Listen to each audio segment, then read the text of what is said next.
Pues para empezar diré que estamos sufriendo lo que se llama oclocracia y caquistocracia. Y que ha llegado el momento, yo así lo quiero titular, del contraataque. Tenemos que contraatacar. Si no eres católico, solo pasa de largo. Si no eres católico, solo ten la cortesía de escucharme, pero no lleves a la práctica lo que voy a proponer. Pero si eres católico, nos toca contraatacar. El próximo domingo 27 de noviembre, el malo más malo que haya nacido en tierra mexicana va a reunir a sus mascotas, conforme al manual del dictador comunista, para contrarrestar el efecto de la marcha que hubo a favor del INE. Irónicamente, esta acción para esclavizarnos va a iniciar en el Ángel de la Independencia.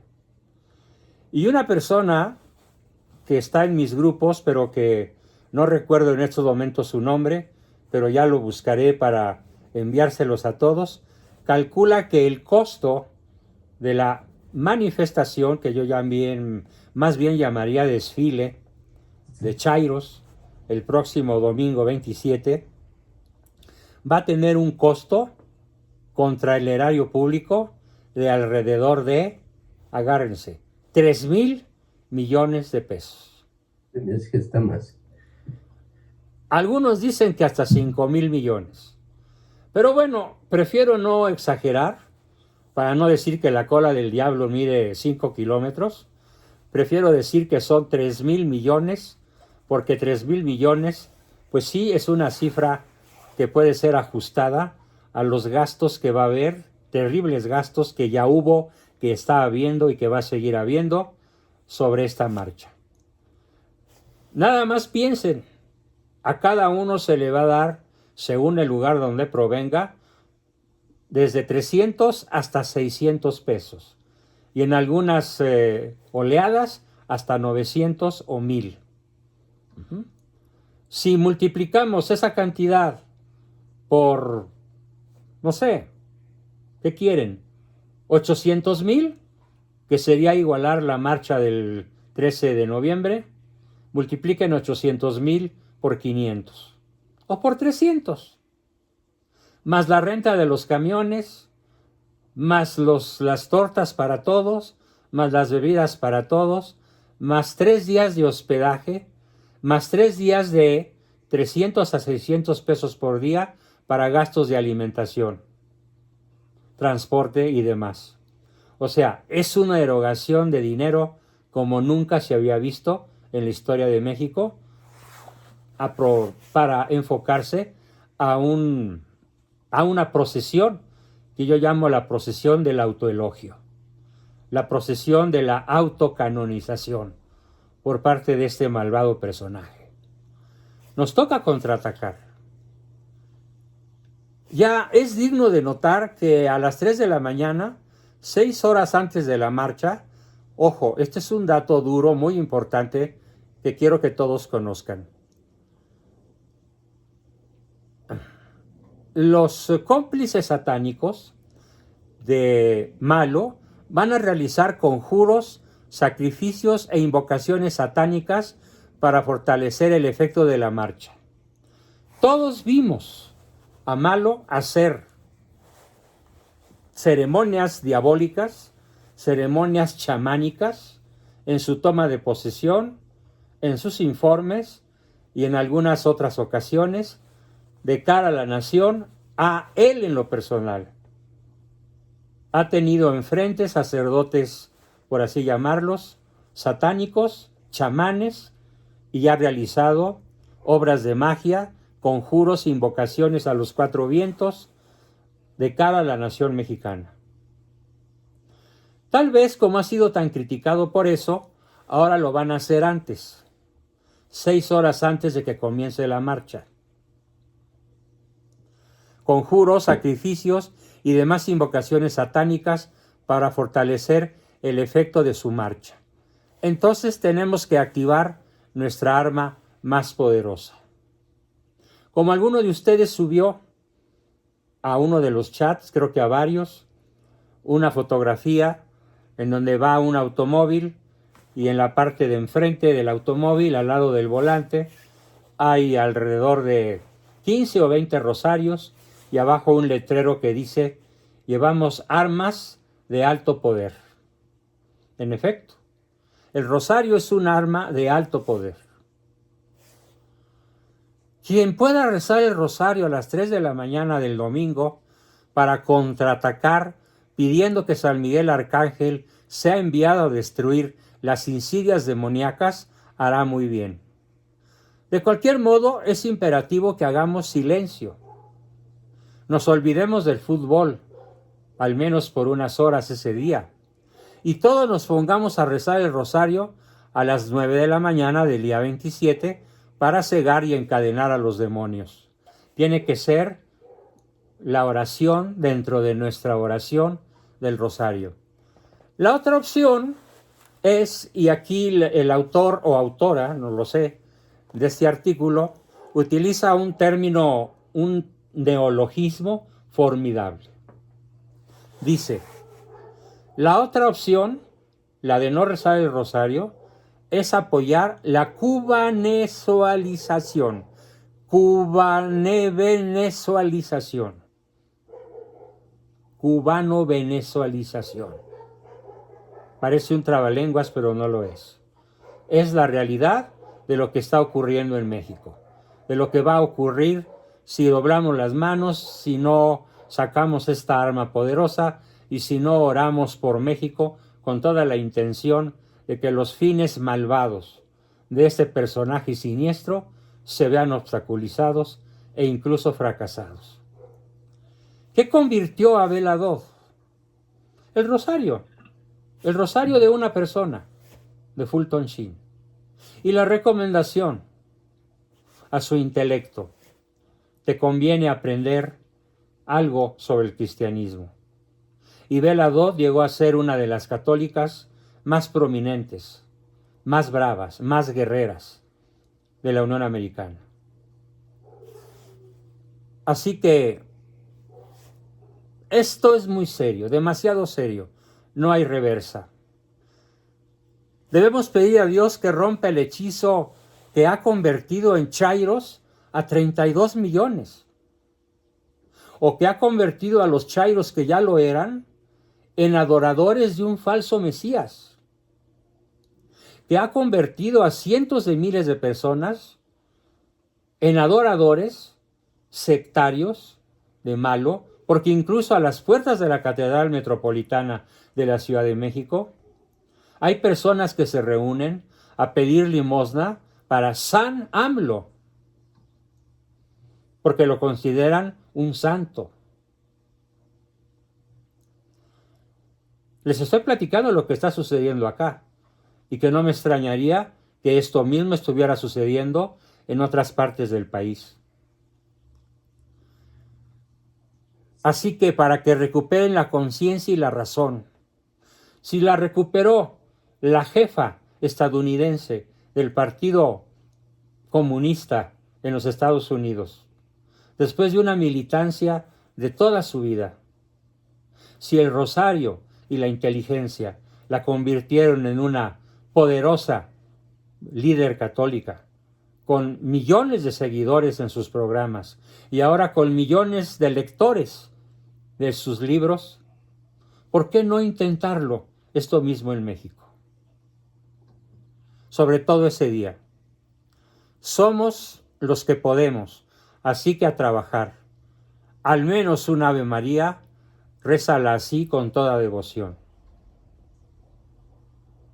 Como la que pido que hoy, a partir de hoy, y mañana sábado, y el domingo a las 3, y el domingo a las 9, sigamos rosario en mano, para que al menos se disminuya relativamente el brutal impacto. No dudo, de ninguna manera dudo, que la cantidad de acarreados que logre reunir el PG supere el 1,5 millones, que serían casi el doble de los que se lograron el día 13. Pero claro, poderoso caballero es don dinero. Y las personas que van forzadas. En su inmensa mayoría van forzadas. Se han publicado en la red multitud de cartas en donde los comités de las empresas, los comités de los sindicatos, los empresarios, los gremios, dicen la asistencia a la marcha es obligatoria o tus prerrogativas pueden ser suspendidas. Y ante esta amenaza, estoy seguro que cientos de miles de conciudadanos temblarán y van a ir a la marcha. Aunque sea por dentro echando sapos y culebras. Pero habrá observadores de los siervos de la nación. ¿Sí? Pero yo no los escribo con S, los escribo con C. ¿Por qué? Porque el siervo es un sirviente y el siervo es un animal. ¡Ja! No necesito explicarlo. Entonces, ahí tenemos lo que nos toca hacer. Además, el gran peligro o gran realidad que hoy ya tenemos en México, perdón, voy a volver a silenciar.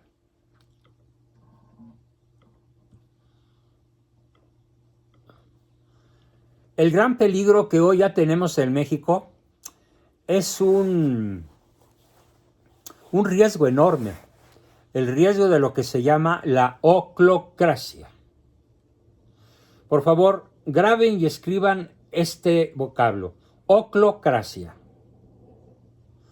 que significa la autoridad de un populacho corrompido y tumultuoso, formado por un despótico tropel, pero que no representa a la mayoría del pueblo de México.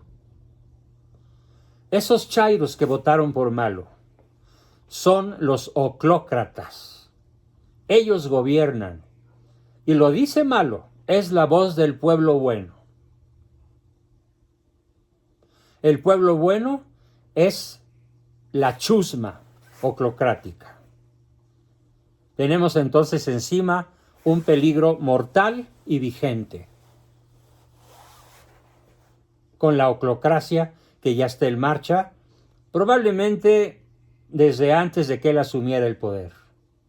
Porque conforme él iba recorriendo todos los ranchos, poblados, ciudades pequeñas, capitales de la República, iba logrando formar una secta. Una secta que hoy tiene el poder de la oclocracia o gobierno de la multitud, el gobierno de la chusma. Pero aquí no basta, no para el peligro. ¿Qué genera la oclocracia? Pues necesariamente genera, atención, la caquistocracia. ¿Y qué significa caquistocracia? Pues significa el gobierno de los peores. Porque ¿qué puede producir la chusma? Pues vean, por favor, la lista de las personas, ¿sí?, oclócratas de la chusma que forman el gabinete de Malo y que todos ellos fueron priistas y que todos ellos son masones y que todos ellos son promotores de la ideología de género y que todos ellos son promotores del aborto, de la contracultura de la vida y que todos ellos son promotores de la destrucción del país porque es un pacto masónico con el Supremo Gran Sanedrín sionista, que es a quien obedece Malo,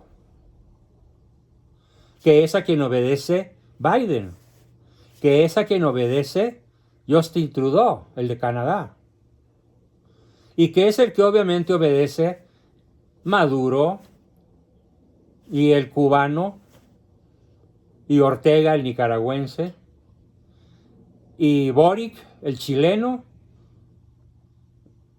y el argentino Fernández, y ahora el más monstruoso de todos, Lula en Brasil.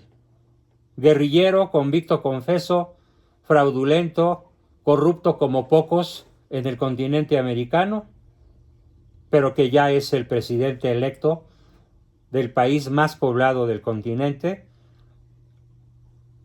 y de la otrora nación más católica de la tierra. Pues todo esto está ocurriendo ante nuestra impotencia, ante nuestro silencio, ante nuestra falta de oración, de penitencia, de sacrificio, de ofrenda de nuestras vidas, de combate abierto, como lo digo, de confrontación.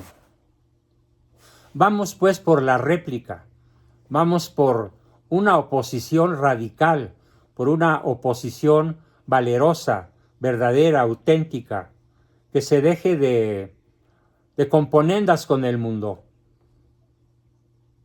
Tenemos que contraatacar. Si no lo hacemos, nuestro Señor nos lo va a demandar.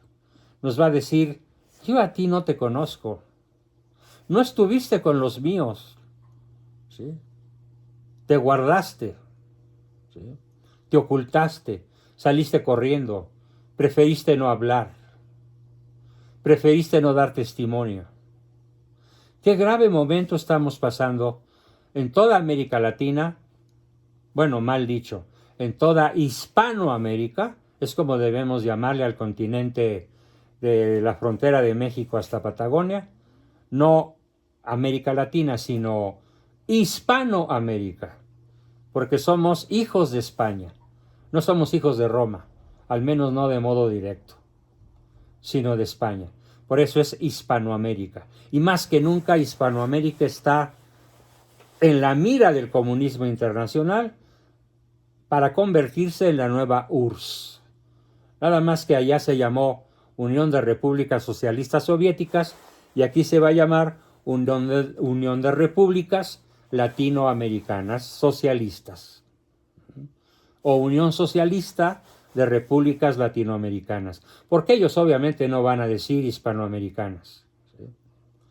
Así que, bueno, pues ya cumplí con mi deber de alertar y sobre todo tenemos que ver en términos de historia que lo que hoy está ocurriendo no hubiera ocurrido.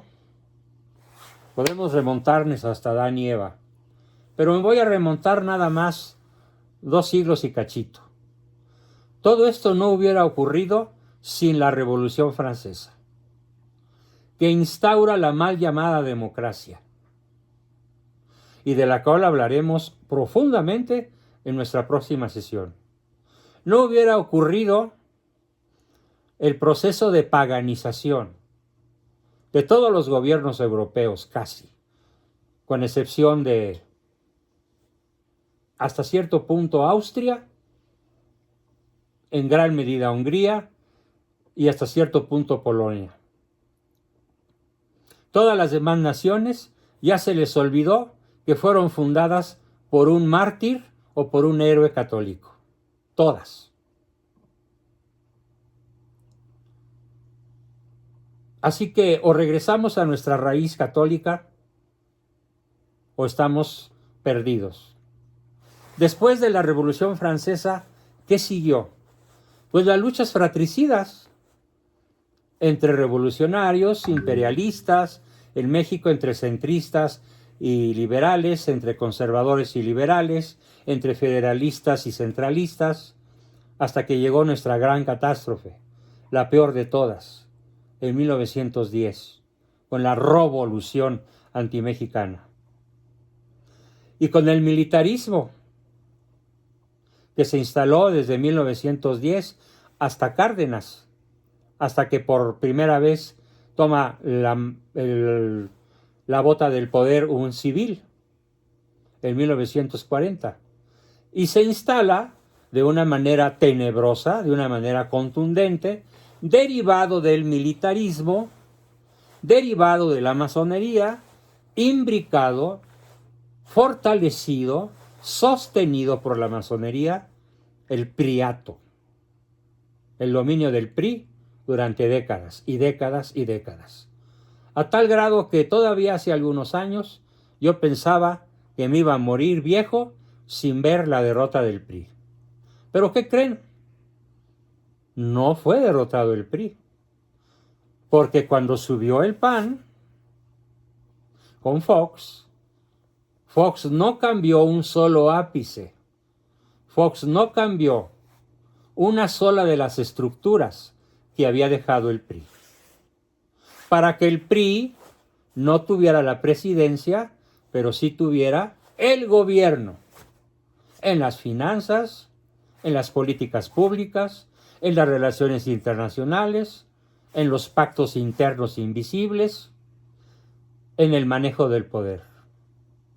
El PAN solo tuvo un presidente tonto, cobarde y sin capacidad de gobernar, Vicente Fox Quesada. Y después,